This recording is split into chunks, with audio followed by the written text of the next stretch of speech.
Bonjour à toutes et à tous, j'espère que vous allez bien. Je suis très heureux de vous retrouver dans cette nouvelle quotidienne sur NRTV. Alors aujourd'hui, c'est la journée mondiale du diabète. Et à cette occasion, la clinique La Linière organise une conférence pour savoir les risques liés donc à cette maladie. Et puis Gabrielle Calderara sera avec nous. Elle est responsable nutrition à la clinique La Linière. On recevra également Patrick Boux et Laura Moya qui vont nous présenter leur association qui va se créer le 1er décembre. Ça s'appelle Fantasia, pour mettre en valeur la création sous toutes ses formes. Et puis en sport, Noah Richard va nous parler gymnastique et puis sa fameuse 4e place en saut à la finale des championnats suisses. Une très belle performance qu'il nous racontera en plateau. Et puis on recevra également Color of Rice. Rani, merci d'être avec nous pour présenter son nouvel album Hold You qui a été enregistré au studio à Gland. Et tout de suite, Gabrielle Calderara, rejoignez-moi en plateau. Bonjour à vous. Merci d'être avec nous. Bonjour. Sur NRTV. Alors, du coup, je le disais, la clinique La Linière organise cette conférence. Ce sera le 24 novembre autour du diabète. Alors, rappelez-nous un peu, qu'est-ce que c'est le diabète ? C'est une grande question, en fait. Le diabète, on le définit en 2 grands types de diabète. Le diabète de type 2, où ça représente 90% des patients, et le diabète de type 1 qui représente 10%, les 10% restants. Mais concrètement, c'est quoi? C'est qu'on a un taux trop élevé de sucre dans le sang. On va dire qu'il y a un déséquilibre du taux de sucre dans le sang. Effectivement, il peut être très élevé, mais aussi trop bas. Parce que les mécanismes de régulation de la glycémie sont inefficaces ou pas assez efficaces, on va dire. Ouais. C'est lié à quoi, justement? Comment est-ce qu'on devient diabétique? Alors, ça peut, pour le diabète de type 1, qui représente 10% des patients, c'est lié à une destruction des cellules dans le pancréas qui fabriquent l'insuline. Et l'insuline, ça sert à faire rentrer le sucre dans les cellules. Quand il est dans le sang, il faut qu'il rentre dans les cellules pour qu'on puisse l'utiliser comme source d'énergie. Et ces cellules sont détruites par toutes sortes de raisons ou des maladies. Et du coup, le patient se retrouve avec des glycémies à 20, 25, voire plus, au lieu de 4 à 6. Et c'est quoi le risque ? Le risque, les symptômes en fait de ce type de diabète, c'est de perdre beaucoup de poids, de boire beaucoup. Et le risque, c'est la mort, parce qu'on n'a plus d'énergie pour pouvoir faire fonctionner l'organisme. Alors ça, c'est un cas un peu extrême. Oui. Dans le diabète de type 2, ça se met en place plus insidieusement. Et toujours avec un risque d'avoir une glycémie élevée. Mais là, on a des moyens pour le traiter. Et on a aussi des moyens pour le prévenir. Alors justement, j'allais en parler. Prévenir et guérir le diabète, bien entendu. Mais prévenir déjà, parce que ce qu'il faut dire, c'est qu'en fait, ça fait pas mal, le diabète. C'est ça le problème. Donc comment on s'en rend compte ? On ne le sent pas. Alors dans le diabète de type 1, on s'en rend compte parce qu'on perd du poids, on a très soif, par exemple. Mais dans le diabète de type 2, ça peut être tout d'un coup, on a une vue trouble. On se demande, mais pourquoi est-ce que je ne vois plus très bien ? Ou alors, extrême, on se retrouve à l'hôpital. Mais on peut prévenir ce type de diabète-là par un style de vie et une alimentation adaptée. Et c'est ce qu'on veut montrer justement lors de notre journée du 24 novembre, c'est de prévenir les conséquences du diabète. Ouais. Alors comment on dépiste le diabète? Alors le diabète, il se dépiste en faisant une glycémie. Donc vous pouvez aller dans n'importe quelle pharmacie et puis ils vous font un test de glycémie. Ouais.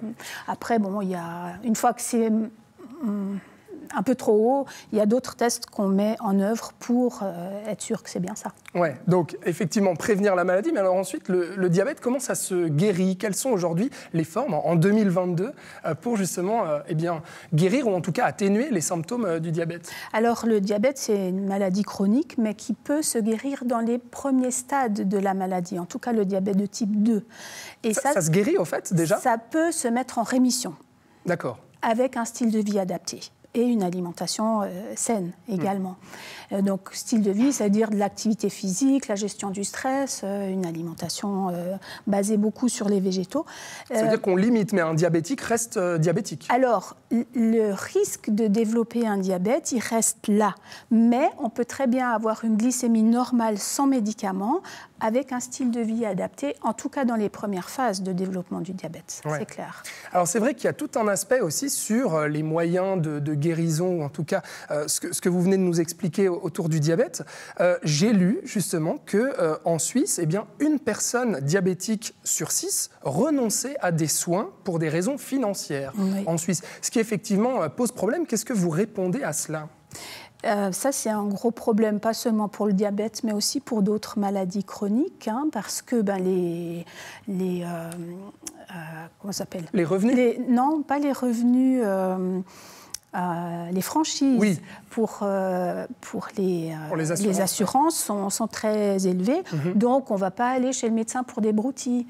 Et justement, les broutilles, ça peut être des signes de développement du diabète ou de complications du diabète. Et donc, vous dites effectivement, il faut soigner le diabète parce que ça peut être dangereux. Oui, ça peut avoir des conséquences, et justement, on va en parler jeudi, des conséquences au niveau cardiovasculaire. C'est une des premières complications du diabète, c'est les maladies cardiovasculaires, et on peut les prévenir avec un diabète bien contrôlé. Alors, Gabrielle Calderara, vous êtes responsable nutrition à la clinique La Linière, donc cette conférence, c'est le 24 novembre, il me semble que c'est à 15h. De 15h à 18h. De 15h à 18h, c'est ça. Alors, il y aura des médecins, des thérapeutes. Quel est le but, en fait, de cette conférence ? Le but, c'est d'aider des personnes diabétiques à évaluer leur risque cardiovasculaires et d'avoir des ateliers pour leur montrer qu'est-ce qu'on peut faire pour prévenir les maladies cardiovasculaires. On aura aussi des stands, un stand par exemple pour la podologie, pour savoir comment se chausser si on est diabétique, parce que c'est un des risques aussi. On va parler de l'alimentation et de l'hypertension. Qu'est-ce qu'on peut faire si on a de l'hypertension par rapport à l'alimentation ? On va avoir un test de glycémie. Enfin, voilà, c'est toutes sortes d'ateliers intéressants. Voilà, des ateliers donc à voir à la clinique La Linière. Donc c'est le 24 novembre de 15h à 18h. Oui, dites-moi. Il faut s'inscrire, parce que les places sont limitées. Sur le site de La Linière, j'imagine. Merci beaucoup, Gabrielle Calderara, de nous avoir détaillé un petit peu ce que c'est ce diabète à l'occasion de la Journée mondiale du diabète. Très belle journée à vous. Merci à vous aussi. Merci beaucoup. On va accueillir maintenant Patrick Boux et Laura Moya. Venez, rejoignez-moi en plateau. Merci beaucoup d'être avec nous aujourd'hui pour présenter votre nouvelle association qui s'appelle Fantasia et alors qui met en avant la créativité sous toutes ses formes. Bonjour à tous les deux. Patrick Boux, alors vous êtes à l'origine de cette association Fantasia. C'est quoi cette association déjà ? Oui, alors je suis à l'origine, je ne suis pas tout seul à l'origine, parce qu'on ne fait jamais rien tout seul. Alors Fantasia, l'idée qui est devenue projet, qui est en train de se concrétiser, c'est d'amener un peu de créativité, notamment au quotidien et pour tout le monde. L'idée, ce sera de faire des ateliers créatifs, que ce soit de l'écriture, que ce soit du cinéma, de la musique. On a aussi quelque chose qu'on appelle l'art pour soi, qui est un petit peu de l'ergothérapie. Et le but, c'est que les gens qui viendront à ces ateliers puissent un peu se découvrir eux-mêmes et puissent aussi développer leur créativité et sortir ce qu'ils ont en eux, comme le disait Socrate. Voilà, Patrick Boux. Alors c'est vrai, on vous connaît comme ex-conseiller communal nyonnais, mais vous êtes venu en compagnie de Laura Moya. Alors Laura, qui êtes-vous ? Je suis une jeune de 19 ans, en fait très proche, amie de Patrick. Et en fait, on s'est un peu rencontrés justement via ces créativités qu'on a pu expérimenter à Prangin, par exemple. Où en tout cas, moi notamment, j'ai vraiment découvert ce qu'était l'ergothérapie.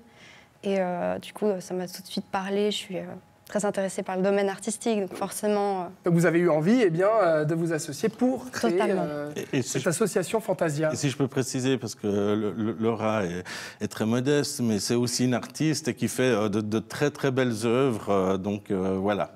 Des œuvres, c'est-à-dire vous êtes dans quoi, dans le dessin ou dans alors, l'écriture? Je suis assez touche à tout, mais ce que je fais le plus, alors l'écriture, malheureusement, j'ai pas cette touche-là, mais non, je suis plus dans le dessin, la peinture, même la couture.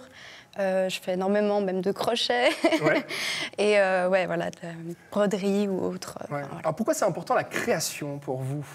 en tout cas que les personnes qui viennent à vos ateliers eh bien, puissent se réaliser eux-mêmes à travers l'art, à travers leur créativité. Je pense que ça permet une découverte de soi-même qui est unique. On a tous une part de créativité qui est très différente à chacun, mais je pense que c'est quelque chose de très, très presque vital, je dirais. Ouais. Ça peut nous apprendre à nous exprimer, à montrer des ressentis qu'on n'arriverait pas à dire avec les mots ou à... Voilà, vraiment, je pense que... Ouais. Patrick, vous étiez venu sur ce plateau pour nous parler notamment de santé mentale, il y a quelques temps, de votre propre santé mentale aussi et de ce que vous traversiez. Est-ce que justement la créativité et puis cette impulsion de cette association permet de relier un peu ce que vous avez traversé, vous a permis justement d'aller mieux, si j'ose dire? Oui, alors complètement. Je dirais même que la création de Fantasia vient du parcours que j'ai eu depuis une année et demie, parce que en fait, la créativité, quelque part, c'est ce qui nous différencie, en fait. C'est ce qu'on a tous en nous. Celui qui dit « je ne suis pas créatif », c'est faux. C'est juste qu'il ne s'est jamais retrouvé dans une situation où il a pu développer sa créativité. On a tous cela en nous, et c'est quelque chose, effectivement, qui est important de développer. Moi, c'est ce qui m'a permis d'être encore ici aujourd'hui, et donc je trouve important... C'est ça que vous voulez partager, en fait, avec les autres. Oui. Alors, vous, votre créativité, c'est quoi? Je crois que vous écrivez des livres?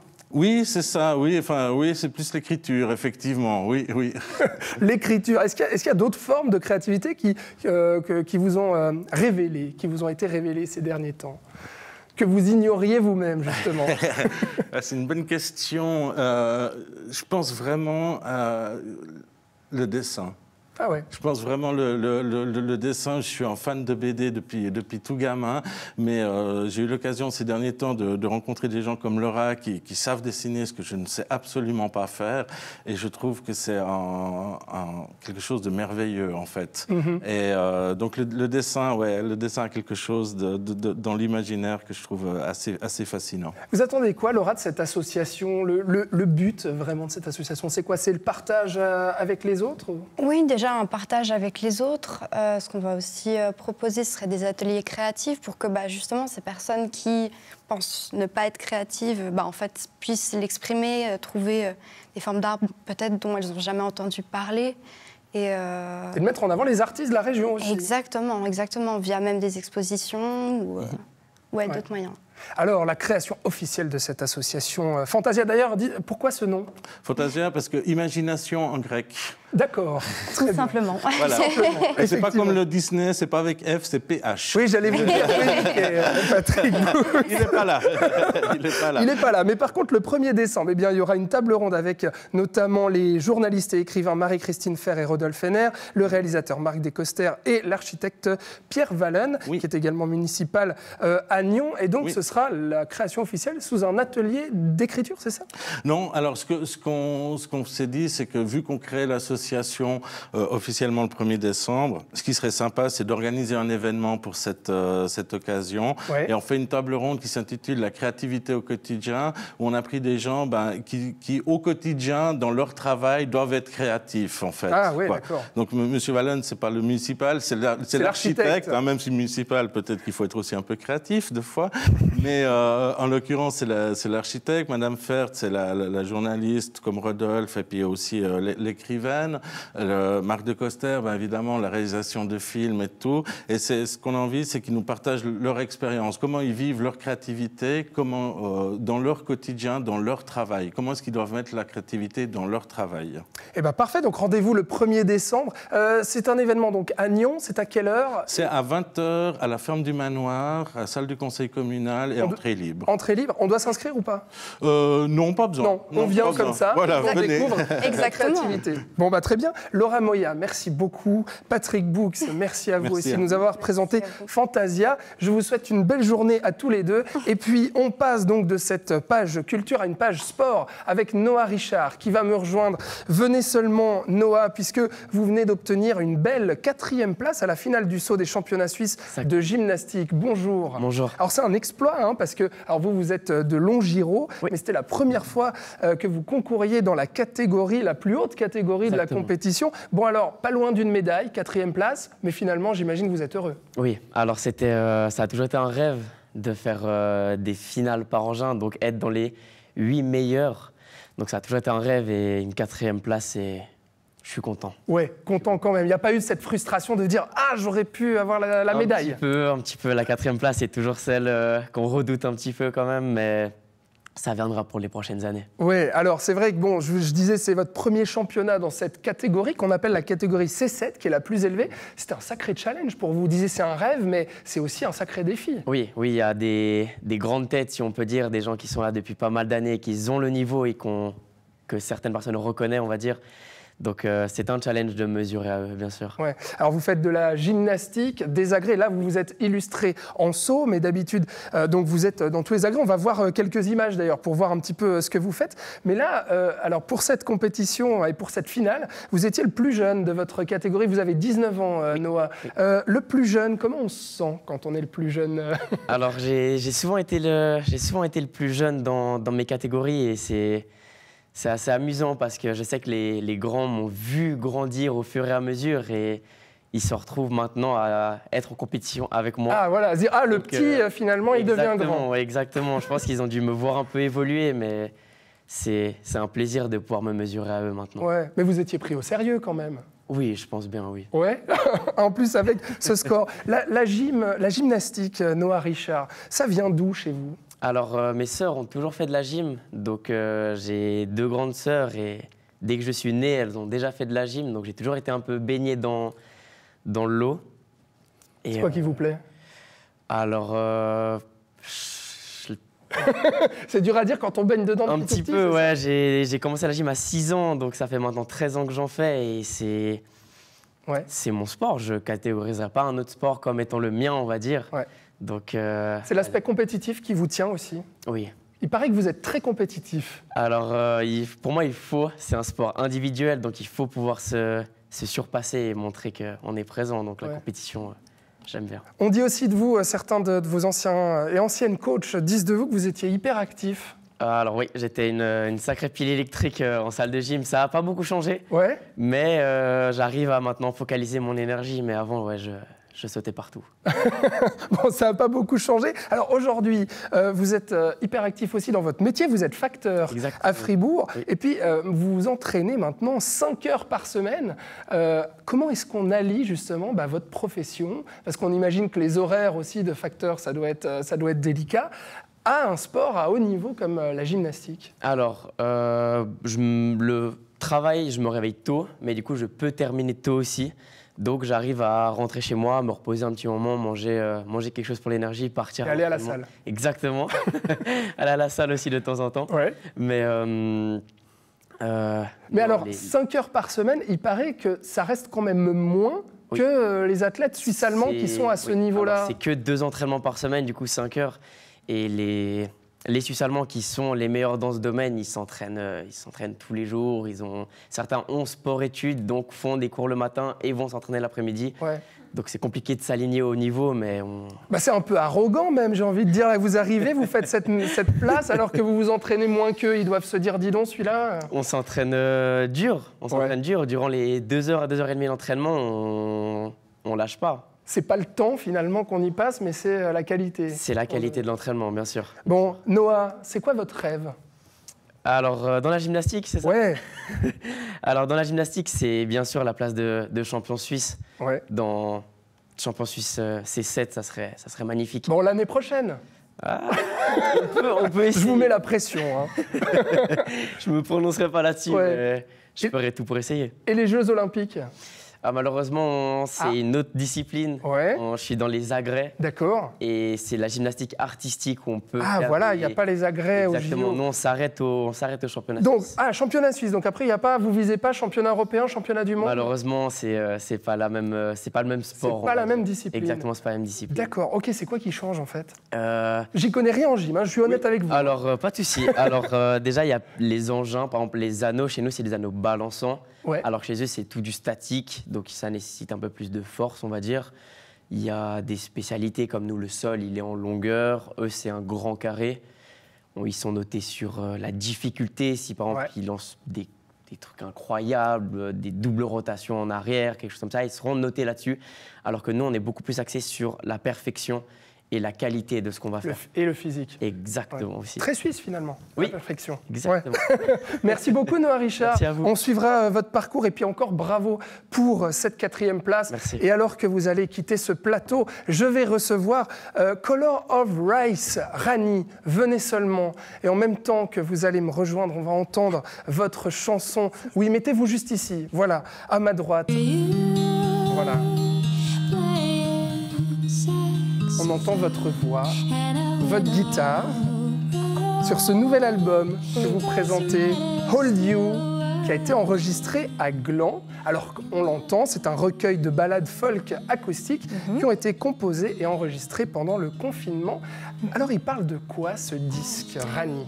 Alors déjà, pour correctifier, oui, si j'ose, j'ai dit une bêtise. Ça a été enregistré à la maison, donc vraiment chez moi pendant 2 mois avec l'équipement que j'avais, et ça a été finalisé donc à Under Oath. Finalisé à Gland. Oui, mixé et masterisé. D'accord. Oui. Et alors il parle de quoi ce nouvel album? De plein de sentiments aussi, de solitude, de confinement et plein d'émotions que j'ai vécues les dernières années. Ouais. Comment vous avez vécu ces dernières années en tant que musicienne? C'est toujours très dur. Ouais. Mais en plus de ça, je pouvais me retirer et vraiment faire ce que je voulais, comme je voulais l'enregistrer. Donc c'était quand même bien. D'accord, donc vous avez pu prendre le temps de peaufiner ces chansons. Qu'est-ce qu'il a de particulier, cet album Hold You, pour vous? Pour moi, donc la première fois que j'ai vraiment pu faire comme je voulais, parce qu'au studio, on est sous pression un peu, timing et tout, et on est avec quelqu'un d'autre, même si c'est que pour enregistrer, mais là, j'étais vraiment toute seule avec mes pensées, avec mes chansons, et j'ai pu faire une deuxième voix, je pouvais mettre la reverb à donf, et vraiment expérimenter et se découvrir soi-même. Donc c'est vraiment votre album. Qu'est-ce que vous avez découvert sur vous-même, justement? Je rebondis à ce que vous dites. Que je suis curieuse et que j'aime bien prendre le temps pour mes chansons. Ouais. Oui. Alors ces chansons, c'est vrai, je parle de ballades folk. C'est guitare-voix, presque. Hein. Il y a 2-3 petits instruments qui viennent se glisser, un harmonica par-ci, par-là. Oui. Mais ça reste quand même vraiment le minimalisme guitare-voix. Pourquoi avoir choisi ce style très acoustique, finalement, de disque en disque, qui était déjà là avant? Oui, parce que c'est vraiment moi. Je trouve que c'est Color of Rice, simple, folk, guitare-voix. Et c'est surtout les histoires et émotions qui jouent beaucoup. Ouais. Et je fais beaucoup confiance à moi-même. J'étais toujours Rani, voilà, qui fait son travail, qui est seule sur scène, mais je suis pas vraiment seule parce qu'il y a les histoires, il y a ma guitare, donc, et il y a le public. Donc je suis pas vraiment toute seule. Ouais, mais là, c'est vrai qu'il y a vraiment cet aspect très folk à l'américaine un peu aussi. Hein. C'est vrai que je crois que vous avez toujours rêvé de faire ce genre de chanson un peu au coin du feu, c'est ça? Oui, je voulais être cowboy. Quand j'étais petite, oui, c'était mon rêve de voyager, de faire de petits feux et de partager des émotions, de partager un moment musical autour d'un feu. Et... Ouais. Ouais, alors pourtant, vous êtes japonaise et suisse, mais alors on a vraiment l'impression, quand on écoute vos chansons, que c'est l'Amérique qui vous a inspiré. Ouais. Peut-être la première chanson que j'ai aimée quand j'étais petite, c'était Red River Valley.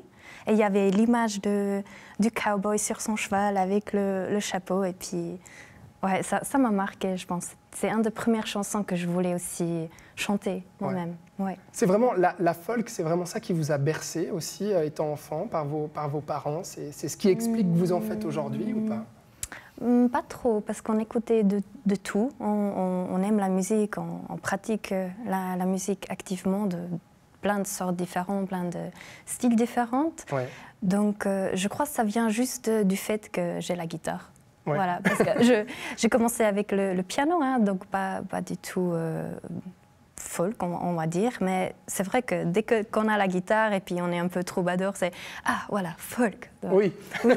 Donc directement, vous vous êtes dirigé là-dedans. Alors, Rani, vous venez du Jura bernois, mais alors pourquoi être venu? Parce que je crois que ce n'est pas la première fois que vous venez ici dans la région et puis donner des concerts sur la côte, et notamment, pourquoi enregistrer ou en tout cas masteriser votre disque à Gland?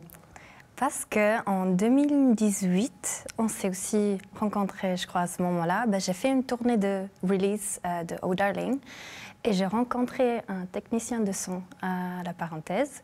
Et c'est le technicien de son de Under Oak Studio. D'accord. On s'est vus à ce moment-là. Coup de cœur musical. Oui, coup de cœur dans plein d'aspects différents. Dans la vie aussi, c'est ça? Oui. Et ce partenariat marche bien et fait du bien aussi. Et partout où je vais, j'amène ma musique et je rencontre des gens et c'était vraiment beaucoup de chance. J'aimerais revenir juste un instant avec vous aussi. Il y a cette expérience parce que peut-être que Color of Rice, comme ça, les gens se disent « Ah oui, j'ai peut-être entendu et votre visage est peut-être familier ». C'est vrai que vous avez fait ce télécrochet sur la télévision française The Voice. Oui. Je crois que vous regrettez beaucoup. Quelle expérience Non, vous ne regrettez pas? Non. Non. Non. Mais je croyais que vous aviez quelques critiques quand même par rapport à la manière de faire. Vous ne le referiez pas aujourd'hui? Si. Si, quand même. Je pense, oui. J'étais jeune et c'était bien d'aller à Paris toute seule, parce que ce qu'on voit sur la télé, c'est vraiment le spitz de l'iceberg. Et il y a toute cette expérience où tu prends seul la métro, le TGV, tu es toute seule à Paris, tu prends 2 heures avant ton enregistrement au studio, tu prends ta trottinette, tu fais le tour, t'es touriste, voilà, je me suis très bien amusée. Ouais, c'est une grosse machine, mais vous retenez quoi de ça, de justement cette visibilité aussi à la télévision et cette expérience? Ça met quand même les étoiles dans les yeux. Quand on entre la première fois, là où il te montre, c'est là qu'on va enregistrer le live. Donc, si les gens se retournent ou pas, je me suis tenue au technicien parce que c'était là, waouh! Et puis il a dit, Donc, c'était vraiment chou à ce moment-là. Et vraiment, on vit plein de choses. C'est vraiment, ce qu'on voit à la télé, c'est un tout petit truc. Et j'aimais beaucoup tout ce que j'ai pu vivre grâce à ce petit moment de télé. Ouais. Oui, toutes les gens qu'on a rencontrés qui bossent derrière le spotlight et tout. Oui. Mais pourtant, vous revenez à quelque chose de très simple, vous et votre guitare. Oui. C'est finalement ça qui vous correspond.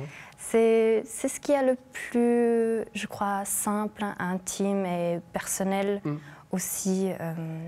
Cet album, Hold You, du coup, vous allez l'amener où? C'est quoi votre envie avec cet album maintenant qu'il est dehors, maintenant qu'il appartient aux gens, si j'ai envie de dire, à vous. À ceux qui l'écoutent, voilà. Oui. Vous voulez aller où avec ce disque? Qu'il peut voyager, qu'il peut faire plein d'amis, on va dire, et que ça fait du bien aux gens, parce que parfois quand on se sent seul ou triste ou énervé, pour moi en tout cas, c'est la musique qui m'a toujours fait du bien, comme un grand étreinte. Et c'est vrai qu'il est apaisant, ce disque. Effectivement, voilà, ces ballades folk donc de Color of Rice. Merci beaucoup, Rani, d'avoir été avec nous. Des concerts bientôt ou pas dans la région? Dans la région, vous pouvez m'inviter chez vous, si vous voulez.